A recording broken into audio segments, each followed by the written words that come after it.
ನಮಸ್ಕಾರ ಸ್ನೇಹಿತರೆ, ನಮಸ್ಕಾರ, ಸ್ವಾಗತ ಸುಸ್ವಾಗತ ಸ್ನೇಹಿತರೆ. ಇವತ್ತಿನ ದಿವಸ ಬದ್ನಿಕಾಯಿ ಎಣ್ಗಾಯಿ ಮಾಡುವ ವಿಧಾನವನ್ನು ಹೇಳುತ್ತೇನೆ.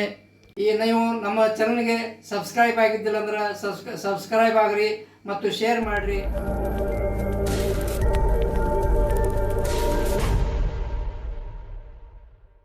ಸ್ನೇಹಿತರೆ, ಬದ್ನಿಕಾಯಿ ಎಣ್ಗಾಯಿ ಮಾಡಲು ಒಂದು 2 ಸ್ಪೂನ್ನಷ್ಟು ಎಣ್ಣೆ ಹಾಕೋತೀನಿ.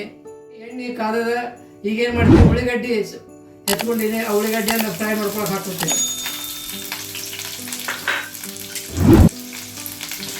ಉಳ್ಳಿಗಡ್ಡೆ ಸ್ವಲ್ಪ ಕೆಂಪಗಾಗಬೇಕು, ಅದರಲ್ಲಿ ಇರುವಂಥ ವಾಸನೆ, ಉಳ್ಳಿಗಡ್ಡೆ ವಾಸನೆ ಹೋಗ್ಬೇಕು. ಕೆಂಪಗಾಗುವವರೆಗೆ ಹೋಗ್ಕೊತೀನಿ. ಈಗ ಬೆಳ್ಳುಳ್ಳಿ ಒಂದು ಗಡ್ಡೆ 2 ಗಡ್ಡೆ ಬೆಳ್ಳುಳ್ಳಿ ಸಿಪ್ಪಿ ತೆಗೆದಿಟ್ಟಿದ್ದೀನಿ, ಅದನ್ನು ಕೂಡ ಇದ್ರಾಗ ಮಿಕ್ಸ್ ಮಾಡ್ಕೊತೀನಿ. ಈಗ ಕರಿಬೇವು ಸೊಪ್ಪು ಸ್ವಲ್ಪ ಹಾಕಿ, ಈಗ ನೋಡಿರಿ, ಈಗ ಚೆನ್ನಾಗಿ ಫ್ರೈ ಆಗಾಗ್ತೈತಿ. ಈಗ ಇದು ಭಾರಿ ಟೇಸ್ಟಿ ಆಗ್ತದೆ. ಬದ್ನಿಕಾಯಿ ಎಣ್ಗಾಯಿ ಅಂದರೆ ನಮ್ಮ ಉತ್ತರ ಕರ್ನಾಟಕದಲ್ಲಿ ಭಾಳ ಪ್ರಸಿದ್ಧ. ಪ್ರತಿಯೊಂದು ಬುತ್ತಿ ಕಟ್ಟಬೇಕಾದ್ರೆ, ಪ್ರತಿಯೊಂದು ಹೊಲಕ್ಕೆ ಹೋಗ್ಬೇಕಾದ್ರೆ ಇದನ್ನು ಮಾಡಿಕೊಂಡು ರೊಟ್ಟಿ ಚಪಾತಿ ಜೊತೆ ಭಾಳ ಕಾಂಬಿನೇಷನ್ ಇದು.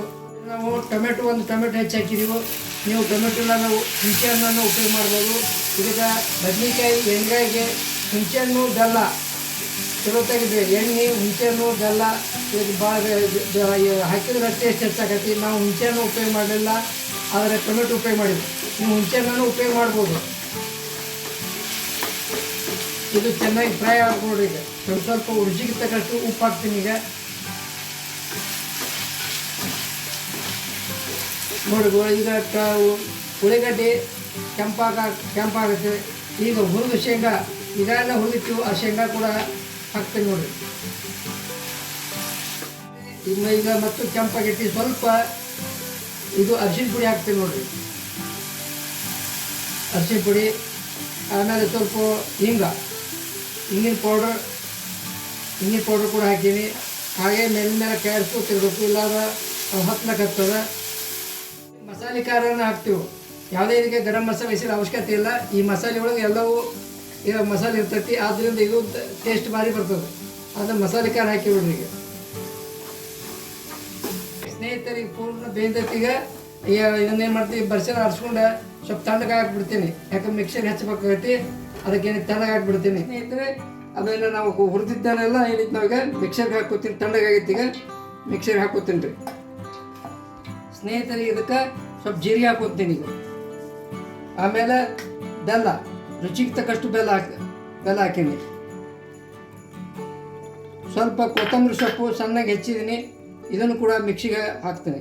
ಎಲ್ಲ ಕೂಡಿಸಿದನ್ನು ಮಿಕ್ಸಿ ಮಾಡ್ಕೊಂಬರ್ತೀನಿ ರೀ. ಈಗ ಸ್ನೇಹಿತರೆ, ಮಿಕ್ಸಿಗೆ ಹಾಕ್ಕೊಂಬಂದೀನಿ. ಈಗ ಸ್ವಲ್ಪ ನೀರು ಹಾಕಿ ಇದು ಮಿಕ್ಸಿ ರೆಡಿ ಮಾಡ್ಕೊಂಬಂದೀನಿ. ಈಗ ನೋಡಿ, ಚೆನ್ನಾಗಾಗೈತಿ. ಸ್ನೇಹಿತರೆ, ಬದ್ನಿಕಾಯಿ ತಂದು 2 ಸಲ ಚೆನ್ನಾಗಿ ಸ್ವಲ್ಪ ಉಪ್ಪು ಹಾಕಿ ತೊಳೆದಿದ್ದೀನಿ.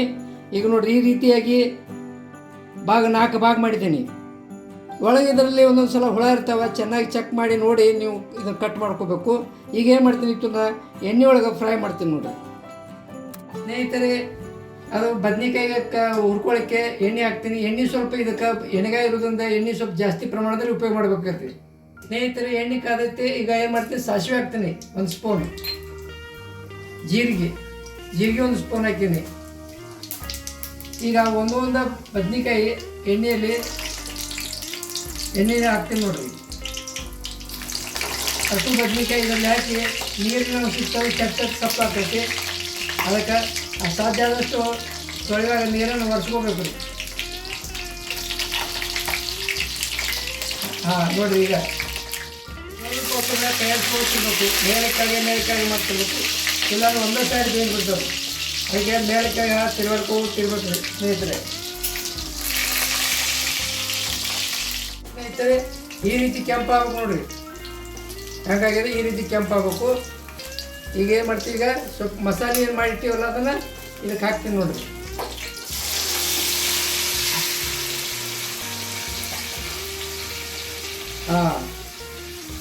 ಈಗ ಚೆನ್ನಾಗಿ ಕುದಿಬೇಕು. ಈಗ ಅಂದ್ರೆ ಅದು ಟೇಸ್ಟ್ ಬರ್ತದೆ. ಬಾರಿ ಕುದಿಬೇಕು. ಇನ್ನು ಕುದ್ದು ಮತ್ತು ಅವು ಮೆತ್ತಗಾಗಬೇಕು. ಅಲ್ಲಿವರೆಗೆ ಸ್ವಲ್ಪ ಇದಕ್ಕೆ ಇನ್ನೊಂದು ಸ್ವಲ್ಪ ನೀರು ಹಾಕಿ ಕುದಿಯಾಕಿಡ್ತೀನಿ ನೋಡ್ರಿ. ಅದ ಜಾರ ತೊಳೆದು ಮ್ಯಾಲೆ ಕೊತ್ತಂಬರಿ ಹಾಕ್ತೀನಿ ನೋಡ್ರಿ. ಈಗ ಕುದಿಯಾಕತ್ತೈತಿ, ಸ್ವಲ್ಪ ಮೆತ್ತಗಾಗಬೇಕು. ಆಮೇಲೆ ಇದೇನು ರಸ ಅದ ರೀ, ಇದೇ ರೀತಿ ಅನ್ನದ ಜೊತೆನೂ ತಿನ್ಬೋದು. ಆಮೇಲೆ ರೊಟ್ಟಿ, ಕಟ್ಟಿ ರೊಟ್ಟಿ, ಬಿಸಿ ರೊಟ್ಟಿ, ಸಜ್ಜಿ ರೊಟ್ಟಿ ತಿಂದ್ರೆ ಭಾರಿ ಕಾಂಬಿನೇಷನ್ ರೀ ಅದು. ನೋಡಿ ಸ್ನೇಹಿತರೆ, ಬದ್ನಿಕಾಯಿ ಎಣ್ಣೆಗಾಯಿ ರೆಡಿ ಆಗೈತಿ, ಪೂರ ಕುದ್ದದ. ನಮಗಿದು ಹೆಂಗಂದ್ರೆ ಕೆಲವು ಮಂದಿಗೆ ಭಾಳ ಹಣ್ಣು ಕುದ್ದೋದು ನಡೀತದೆ, ಕೆಲವು ಮಂದಿಗೆ ಬಿರ್ಸದ. ನಮಗೆ ಹಣ್ಣಾದ್ರೆ ಭಾಳ ಹಣ್ಣಾದ್ರೆ ನಡೆಯಲ್ಲ, ಸ್ವಲ್ಪ ಬಿರ್ಸಿಟ್ಟಿದ್ದೀವಿ. ನೀವು ಯಾವ ರೀತಿ ಬೇಕೋ ಆ ರೀತಿ ಕುದಿಸ್ಕೋಬೋದು. ಈ ರೆಡಿ ಆಗೈತಿ. ಈ ವಿಡಿಯೋ ನಿಮಗೆ ಇಷ್ಟ ಆಗಿದ್ರೆ ಲೈಕ್ ಮಾಡಿರಿ, ಶೇರ್ ಮಾಡಿರಿ, ಸಬ್ಸ್ಕ್ರೈಬ್ ಮಾಡಿರಿ ಅಂತ ತಮ್ಮಲ್ಲಿ ವಿನಂತಿ ಮಾಡ್ಕೊಳ್ತಾ ಇತ್ತೀ ನಮ್ಮ ಧನ್ಯವಾದಗಳು.